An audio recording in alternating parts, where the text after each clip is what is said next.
கார சட்னி எப்படி அரைக்கிறதுன்னு பார்க்கலாம். அதுக்கு தேவையான பொருள் ஒரு தக்காளி, வெங்காயம், பூண்டு, கொஞ்சோண்டு இஞ்சி, 5 காஞ்ச மிளகா, கொஞ்சமாக புளி. இதுதான் தேவையான பொருள். இது எப்படி செய்யலான்னு பார்த்துடலாம் வாங்க. வானலை அடுப்பில் வச்சுருங்க. வச்சுட்டு தேங்காயும் கொஞ்சம் ஆட் பண்ணிக்கலாம் இதோட சேர்த்து. அப்போ தான் டேஸ்ட் நல்லா இருக்கும். வானலில் எண்ணெய் ஊற்றிக்கலாம். தேவையான அளவு ஒரு 2-3 ஸ்பூன் ஊற்றிக்கலாம். ஊற்றிட்டு இதெல்லாம் வதக்கிடலாம். இதெல்லாம் இப்போ வானலில் போட்டு வதக்கிட்டு அதுக்கப்புறம் ஆற வச்சு மிக்ஸி ஜாரில் அரைக்கணும். வாங்க பார்க்கலாம். அதோட உளுத்தம்பருப்பு கொஞ்சம் இப்போ சேர்த்துக்கலாம். இதை பொன்னிறமாக வறுத்துக்கலாம். நல்லா உளுத்தம்பருப்பை லைட்டாக வறுத்துக்கிட்டு அதுக்கப்புறம் 1 by 1 தாளிச்சிடலாம் வாங்க. ஃபஸ்ட்டு வெங்காயம் சேர்த்துக்கலாம். வெங்காயம் போட்டுக்கலாம்.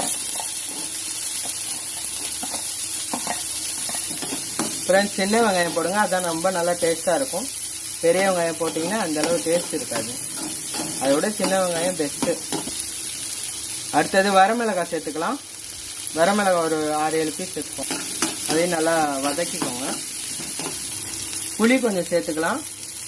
ஒரு சும்மா கொஞ்சமாக சேர்த்தா போதும். பூண்டு ஒரு 5-6 பல்லு சேர்த்துக்கோங்க. இது எல்லாத்தையும் நல்லா ஒரு தடவை வதக்கிட்டு லாஸ்ட்டாக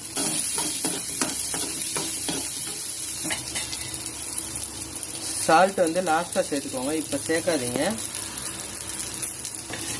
இது தக்காளி சேர்த்துக்கலாம்.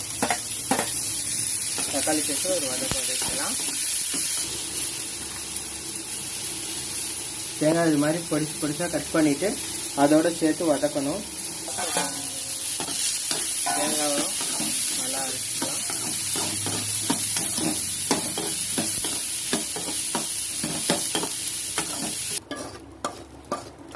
இப்போ இது எல்லாத்தையும் எடுத்துக்கலாம். அப்படியே கொஞ்ச நேரம் ஆற வச்சுட்டு மிக்ஸி ஜாரில் போட்டு அரைச்சிடலாம்.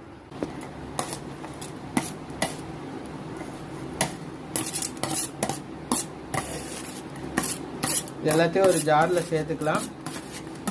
சேர்த்துட்டு கொரன்னு தான் அரைக்கணும். ரொம்ப நைஸாக அரைக்கக்கூடாது. கொரன்னு அரைச்சா தான் நல்லா அரைச்சிக்கலாம்.